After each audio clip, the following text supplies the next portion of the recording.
Hello friends. At first glance, the SONOFF SNZB-02DR2 looks like just another temperature and humidity sensor with a large screen.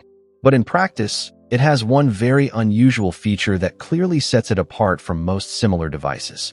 This sensor can display not only its own readings, but also data from an external source. In other words, on a single screen you can simultaneously see the climate in the room and, for example, the temperature and humidity outside the window or on the balcony. But for this feature to work properly, there is one important detail. You need recent firmware. And this is where I ran into a rather unexpected scenario, because a regular OTA update turned out to be not as straightforward as you might expect. In this video, we will go through the sensor's capabilities step by step, see how it works in Ewelink and Zigbee2MQTT, deal with the firmware update, and finally set up automatic data transmission from an external sensor via Home Assistant.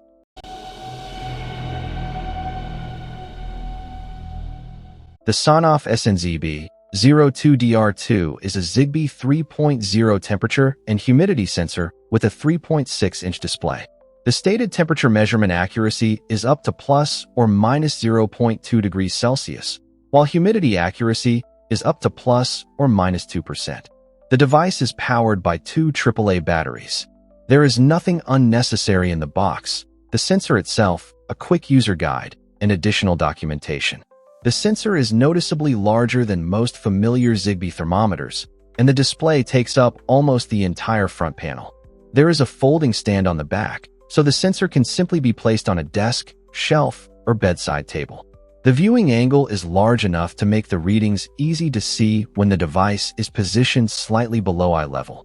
Wall mounting is also possible. There is a standard mounting hole at the top. The reset button and battery compartment are located here as well.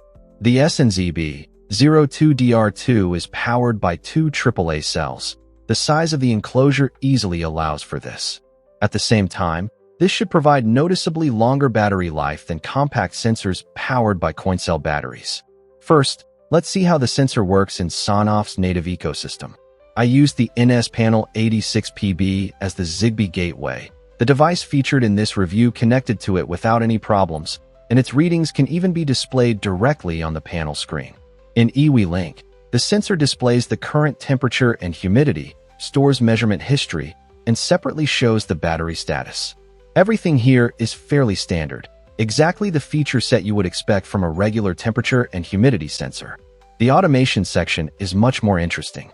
Of course, you can use the usual conditions here: temperature above or below a specified value, and the same for humidity. In other words, you can turn heating, air conditioning, a humidifier, or other devices on based on the sensor readings.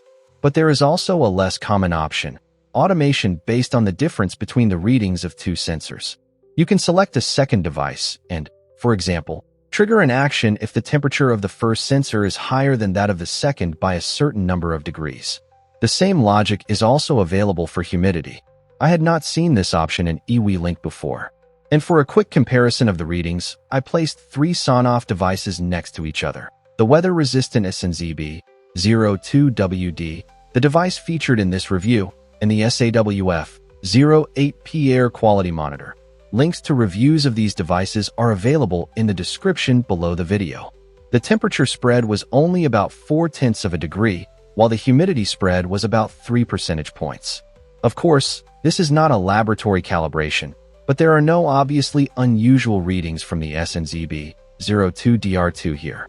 Now let's connect the sensor to Zigbee2MQTT. It is detected immediately with native support as an end device. And I want to draw your attention right away to the firmware version on my unit, 1.0.2. We will come back to this a little later. The exposed entities include the standard temperature, humidity, battery level, and battery voltage. But we are interested in this part.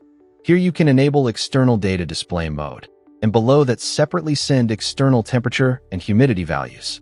This is exactly where the foundation of our upcoming experiment is located. There is one important detail.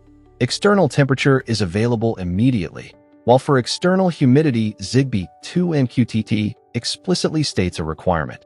The device firmware must be version 1.0.4 or newer. So with version 1.0.2 installed on my unit, this feature will still have to be unlocked with an update. The remaining settings are secondary for our task, so I will go through them very briefly. You can set comfortable temperature and humidity ranges, choose Celsius or Fahrenheit, and calibrate the temperature and humidity readings. Since this is a sleepy battery-powered sensor, it needs to be woken up with the button on the back before changing some of the settings. Since external humidity requires firmware version 1.0.4 or newer, we go to the OTA section in Zigbee2MQTT. Here we can see that my SNZB-02DR2 is running version 1.0.2, while Zigbee2MQTT is already offering the newer version 1.0.4. Zigbee2MQTT detects the new firmware and offers to start the OTA update directly. So at first glance, it looks like everything can be done right from this interface. Let's start the update to version 1.0.4.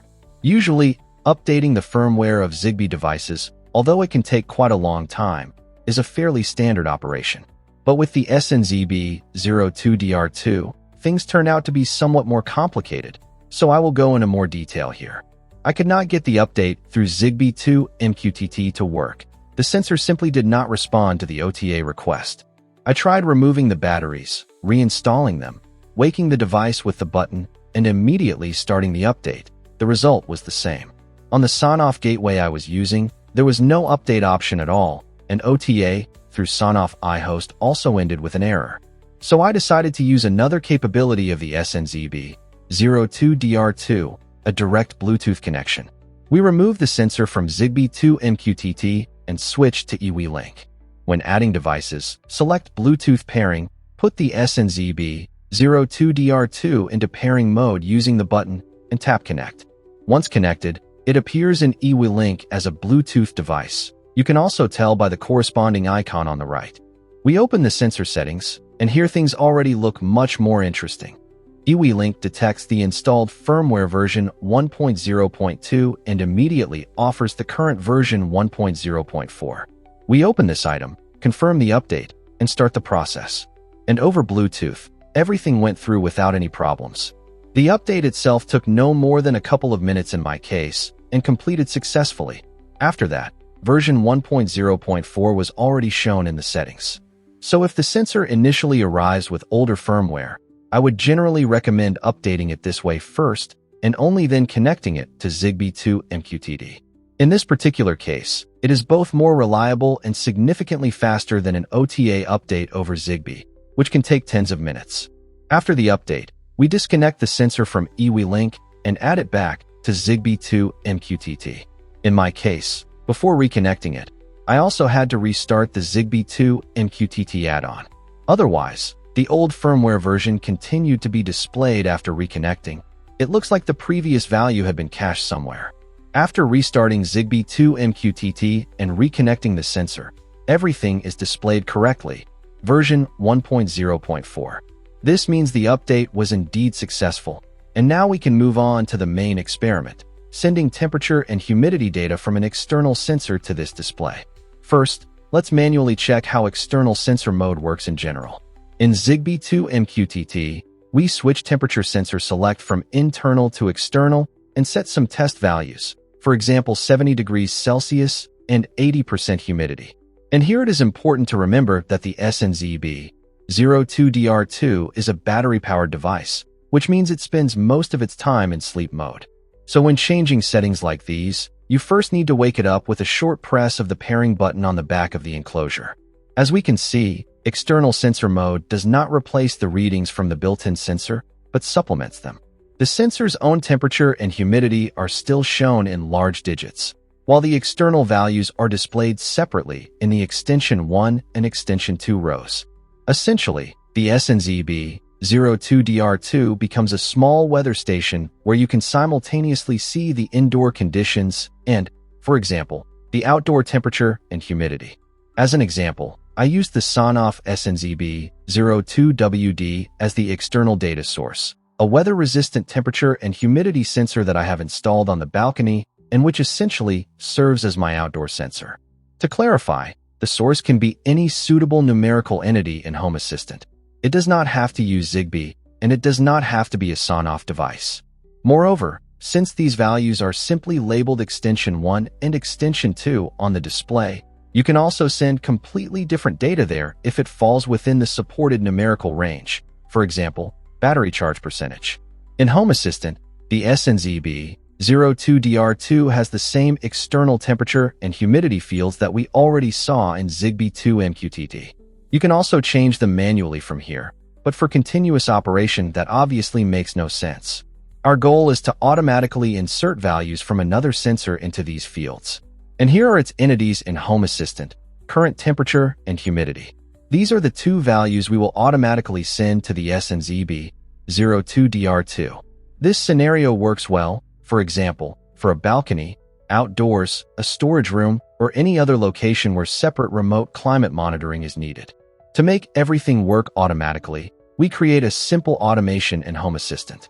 Its task is to monitor changes in the temperature and humidity of the external sensor and immediately send the new values to the external temperature and humidity fields of the device featured in this review. The trigger block is as simple as possible. The automation runs every time either the temperature or humidity of the external sensor changes. So the triggering frequency here depends not on a timer, but on how often the external sensor itself sends new data. We also check that both source values are available, so unknown or unavailable values do not end up in the display fields. The actions simply write the current temperature and humidity of the external sensor to the corresponding SNZB-02DR2 fields. After starting the automation, we can see that everything works as intended. The current 27.9 degrees Celsius and 41% from the external SNZB-02WD automatically appeared in the corresponding SNZB-02DR2 fields. Humidity is rounded to a whole number. And here is the practical result. The SNZB-02DR2 itself is located in the room and shows its own 28.5 degrees Celsius and 40% humidity in large digits, while below, in the Extension 1 and Extension 2 rows, it displays 27.9 degrees Celsius and 41% from the sensor installed on the balcony. So on a single standalone screen, we can simultaneously see the climate indoors and outdoors, exactly the scenario for which all of this was set up. Here you can clearly see how often our automation is triggered. The graphs show the entity history for the external temperature and humidity of the SNZB-02DR2.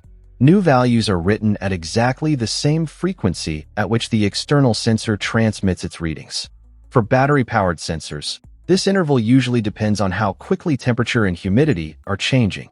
If the conditions are stable, updates may arrive once every 10 to 20 minutes, while during rapid changes they can come much more frequently, even every few dozen seconds. The SNZB-02DR2 then receives these values and displays them on its screen. During testing, I did not notice any significant synchronization issues. The external readings on the display remained up to date and matched the data from the source sensor. So from a practical standpoint, this scenario works perfectly well. In the end, the SONOFF SNZB-02DR2 turned out to be more than just another temperature and humidity sensor with a screen. Its main feature is the ability to supplement its own readings with two external values. In my example, a single screen simultaneously displays the climate in the room and the readings from the sensor on the balcony. There were some unexpected complications. Full support for external humidity requires firmware version 1.0.4 or newer, and updating it can be troublesome. In my case, OTA through Zigbee2MQTT did not work. iHost also produced an error, while the update over Bluetooth through Ewelink was fast and problem-free. So my practical advice is simple. If you are buying this sensor specifically for the external data scenario, it is better to update it over Bluetooth right away and only then connect it to Zigbee2MQTT. Of course, the SNZB-02DR2 costs more than many ordinary budget temperature and humidity sensors with a screen. But at least the difference is understandable here. In addition to the large display, you get a fairly rare and, more importantly, genuinely useful feature for displaying two additional external values. And in my opinion, this is exactly what makes this sensor truly interesting. That's all for now. I hope the video was useful and interesting to you. I would appreciate your likes. They help promote the video on YouTube. If you do not want to miss new smart home reviews and tutorials, subscribe to the channel. You will find all the mentioned links, as well as my Telegram channels, social media pages, and discussion groups, in the description below the video. Thank you for watching. See you next time. Peace to everyone.